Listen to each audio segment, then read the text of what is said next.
ಕೆರಗೋಡು ಗ್ರಾಮ ಪಂಚಾಯಿತಿಯ ಅನುಮತಿ ಪಡೆದು ಅನುಮತಿಯ ಅರ್ಜಿಯಲ್ಲಿ ಭಾಳ ಸ್ಪಷ್ಟವಾಗಿ ಹೇಳಿದೆ, ನಾವು ಹನುಮಧ್ವಜವನ್ನು ಹಾರಿಸೋದಕ್ಕೆ ಅನುಮತಿ ಕೊಡಬೇಕು ಅಂತ ಕೇಳಿದ್ದಾರೆ. ಮತ್ತು ಆಗಸ್ಟ್ 15ನೇ ತಾರೀಕು, ಜನವರಿ 26ನೇ ತಾರೀಕು, ನವಂಬರ್ 1ನೇ ತಾರೀಕು ಕನ್ನಡ ಧ್ವಜವನ್ನು, ಆಗಸ್ಟ್ 15 ಮತ್ತು ಜನವರಿ 26ನೇ ತಾರೀಕು ರಾಷ್ಟ್ರಧ್ವಜವನ್ನು ಹಾರಿಸ್ತೇವೆ. ಉಳಿದಂತೆ ಧರ್ಮಧ್ವಜವನ್ನು ಹನುಮಧ್ವಜವನ್ನು ಹಾರಿಸ್ತೇವೆ ಅಂತ ಅನುಮತಿಯನ್ನು ಕೋರಿ, ಅದರಂತೆ ಗ್ರಾಮ ಪಂಚಾಯಿತಿಯ ಬಹುಮತದ ಅನುಮತಿಯನ್ನು ಕೊಟ್ಟಿರೋದ್ರ ಮೇರೆಗೆ ಶಾಶ್ವತವಾಗಿರ್ತಕ್ಕಂಥ ಧ್ವಜಸ್ತಂಭವನ್ನು ನಿರ್ಮಾಣ ಮಾಡಿದ್ದಾರೆ. ನಿರ್ಮಾಣ ಮಾಡಿ ಭಗವಧ್ವಜವನ್ನು ಕೂಡ ಹನುಮಧ್ವಜವನ್ನು ಕೂಡ ಅಲ್ಲಿ ಹಾರಿಸಿದ್ರು. ಜಿಲ್ಲಾಡಳಿತ ಏಕಾಏಕಿ ಹನುಮಧ್ವಜವನ್ನು ತೆರವುಗೊಳಿಸಿದ್ದಕ್ಕೆ ಕಾರಣ ಏನು? ಯಾವ ಪಿತೂರಿ ಹಿಂದ್ಗಡೆ ಕೆಲಸ ಮಾಡಿದೆ? ಹನುಮಧ್ವಜ ಏನಾದರೂ ನಿಷೇಧಿತ ಧ್ವಜವೇ ಅಥವಾ ಆ ಜಾಗ ಏನಾದರೂ ವಿವಾದಾಸ್ಪದ ಸ್ಥಳವಾ?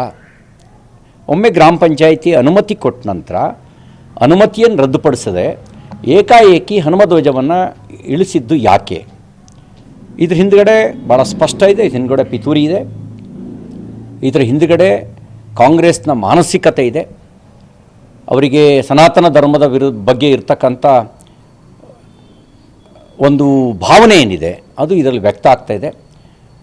30 ವರ್ಷದ ಹಳೆ ಕೇಸ್ನ ಹುಬ್ಬಳ್ಳಿಯಲ್ಲಿ ಓಪನ್ ಮಾಡಿದ್ದು, ಇಲ್ಲಿ ಹನುಮಧ್ವಜವನ್ನು ತೆರವುಗೊಳಿಸಿರೋದು ಕಾಕತಾಳೀಯ ಅಲ್ಲ, ಹಿಂದೂ ದ್ವೇಷ ಇದರಲ್ಲಿ ಎದ್ದು ಕಾಣ್ತಾ ಇದೆ. ರಾಮ ಮಂದಿರದ ಪ್ರಾಣ ಪ್ರತಿಷ್ಠಾಪನೆಯ ಸಂದರ್ಭದಲ್ಲಿ ಒಬ್ಬೊಬ್ಬ ಕಾಂಗ್ರೆಸ್ ಮುಖಂಡ ಒಂದೊಂದು ರೀತಿಯ ಹೇಳಿಕೆಯನ್ನು ಕೊಟ್ಟರು. ಆ ಹೇಳಿಕೆ ಕೊಟ್ಟಿದ್ದು ಇಲ್ಲಿ ಧ್ವಜ ತೆರವುಗೊಳಿಸಿರೋದು ಕಾಕತಾಳೀಯ ಅಲ್ಲ, ಇದ್ರ ಹಿಂದ್ಗಡೆ ದೊಡ್ಡ ಷಡ್ಯಂತ್ರ, ದೊಡ್ಡ ಪಿತೂರಿ ಮತ್ತು ಹಿಂದೂ ದ್ವೇಷ ಎದ್ದು ಕಾಣ್ತಾ ಇದೆ. ಇನ್ನು ರಾಷ್ಟ್ರಧ್ವಜ, ನಾವು ಸದಾಕಾಲ ರಾಷ್ಟ್ರಧ್ವಜಕ್ಕೆ ಗೌರವ ಕೊಡ್ತೇವೆ. ನಾನು ಕಾಂಗ್ರೆಸ್ಗರಿಗೆ ಕೇಳಕ್ಕೆ ಬಯಸ್ತೇನೆ, ನಿಮಗೇನಾದರೂ ಮಾನ ಮರ್ಯಾದೆ ಇದೆಯಾ? ನಾವು ರಾಷ್ಟ್ರಧ್ವಜ ಹಾರಿಸ್ಲಿಕ್ಕೆ ಅಂತ ಹೋದವರನ್ನ ಮೇಲೆ ಹುಬ್ಬಳ್ಳಿನಲ್ಲಿ ಗೋಲಿಬಾರ್ ಮಾಡಿ 5 ಜನರನ್ನು ಕೊಂದು ಹಾಕಿದ್ರಿ ನೀವು. ಅವತ್ತು ರಾಷ್ಟ್ರಧ್ವಜ ಹಾರಿಸುವಂಥ ಬೇಡಿಕೆಯನ್ನು ಮುಂದಿಟ್ಕೊಂಡು ಹೋದಾಗ ಇದೇ ಕಾಂಗ್ರೆಸ್ ಸರ್ಕಾರ 5 ಜನರನ್ನು ಗೋಲಿಬಾರಲ್ಲಿ ಕೊಂದು ಹಾಕಿದರು. ರಾಷ್ಟ್ರಧ್ವಜ ಹಾರಿಸ್ಲಿಕ್ಕೆ ಅಂತ ಹೋದವ್ರನ್ನ ಲಾಠಿ ಚಾರ್ಜ್ ಮಾಡಿದ್ರಿ, ಕಂಡಲ್ಲಿ ಅರೆಸ್ಟ್ ಮಾಡಿದ್ರಿ. ಇವತ್ತು ಹನುಮಧ್ವಜ ತೆಗೆದೇ ರಾಷ್ಟ್ರಧ್ವಜ ಹಾರಿಸ್ಬೇಕಾ? ನಿಮ್ಗೆ ಯೋಗ್ಯತೆ ಇಲ್ವಾ? ಇನ್ನೊಂದು ಧ್ವಜಸ್ತಂಭ ಹಾಕಿ ಇನ್ನೂ ಎತ್ತರದಲ್ಲಿ ರಾಷ್ಟ್ರಧ್ವಜ ಹಾರಿಸೋ ಯೋಗ್ಯತೆ ನಿಮಗಿಲ್ವಾ? ಹನುಮಧ್ವಜ ತೆಗೆದೇ ರಾಷ್ಟ್ರಧ್ವಜ ಹಾರಿಸ್ಬೇಕಾ? ರಾಷ್ಟ್ರಧ್ವಜಕ್ಕೆ ನಮಗೆ ಗೌರವ ಇದೆ, ಆದರೆ ಹನುಮಧ್ವಜ ತೆಗೆದೇ ಹಾರಿಸ್ಬೇಕಾ ನಿಮಗೆ ರಾಷ್ಟ್ರಧ್ವಜನ? ನಾವು ಇದನ್ನೊಂದು ಸವಾಲಾಗಿ ಸ್ವೀಕಾರ ಮಾಡ್ತೇವೆ. ನಾವು ರಾಷ್ಟ್ರಧ್ವಜವನ್ನು ಎಲ್ಲದಕ್ಕಿಂತ ಎತ್ತರದಲ್ಲಿ ಹಾರಿಸ್ತೇವೆ, ಹನುಮಧ್ವಜವನ್ನು ಹಾರಿಸ್ತೇವೆ, ಹನುಮಧ್ವಜವನ್ನು ಹಾರಿಸ್ತೇವೆ, ರಾಷ್ಟ್ರಧ್ವಜವನ್ನು ಹಾರಿಸ್ತೇವೆ. ಯಾವ ಜಿಲ್ಲಾಡಳಿತ ಯಾವ ಕುಮ್ಮಕ್ಕಿನ ಮೇರೆಗೆ ನೀವು ಧ್ವಜ ತೆರವುಗೊಳಿಸಿದ್ದೀರೋ ನಿಮ್ಮ ಕರ್ತವ್ಯ, ನಿಮ್ಮ ಕೆಲಸ ಇದೆ. ನೀವು ಕೈಗೊಂಬೆಗಳಲ್ಲ.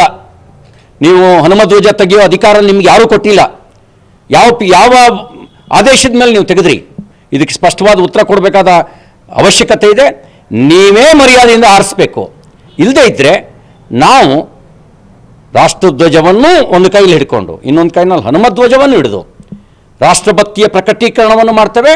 ನಮಗಿರುವಂಥ ಧರ್ಮ, ಅದರ ಬಗ್ಗೆ ಇರುವಂಥ ಶ್ರದ್ಧೆ ಮತ್ತು ಹನುಮನ ಬಗ್ಗೆ, ರಾಮನ ಬಗ್ಗೆ ಇರುವಂಥ ಭಕ್ತಿಯ ಪ್ರಕಟೀಕರಣವನ್ನು ಮಾಡ್ತೇವೆ. ಈ ಷಡ್ಯಂತ್ರ, ನಿಮ್ಗೆ ಏನು ಷಡ್ಯಂತ್ರ ಮಾಡಿದಿರಿ, ಈ ಷಡ್ಯಂತ್ರವನ್ನು ಸಹಿಸ್ಕೊಳ್ಳೋದಿಲ್ಲ. ಯಾರು ಓಲೈಕೆಗೆ ಮಾಡಿದ್ದೀರಿ ನೀವು? ನಾಚಿಕೆ ಆಗಲ್ಲ ನೀವು? ಶಾಲೆ ಕಾಲೇಜಿನಲ್ಲಿ ಹಿಜಾಬ್ ತರ್ತೀವಿ ಅಂತ ಹೇಳಿಕೆ ಕೊಡ್ತೀರಿ, ಇಲ್ಲಿ ಹನುಮಧ್ವಜನ ಕಿತ್ತಾಕ್ತೀರಿ. ಇಲ್ಲಿ ಹನುಮಧ್ವಜನ ಕಿತ್ತಾಕಿ ಅಲ್ಲಿ ಕಾಲೇಜಲ್ಲಿ ಹಿಜಾಬ್ ತರ್ತೀವಿ ಅಂತ ಹೇಳ್ತೀರಿ. ನಿಮ್ಮದು ಸೆಕ್ಯುಲರ್ನ ಸೋಗಲಾಡಿತನ ಇದೆ ತಾನೇ? ನಿಮ್ಗೆ ಹಿಂಗೆ ಬಿಟ್ಟರೆ ನೀವು ಎಲ್ರಿಗೂ ಹಿಜಾಬ್ ತೋರ್ಸಕ್ಕೆ ಹೊಟ್ಟಿದ್ದೀರಿ ನೀವು. ಇದನ್ನು ಸಹಿಸ್ಕೊಳ್ಳೋದಿಲ್ಲ. ಇದಕ್ಕೇನು ಉತ್ತರ ಕೊಡಬೇಕು, ಇದಕ್ಕೆ ಉತ್ತರವನ್ನು ಕೊಡ್ತೇವೆ.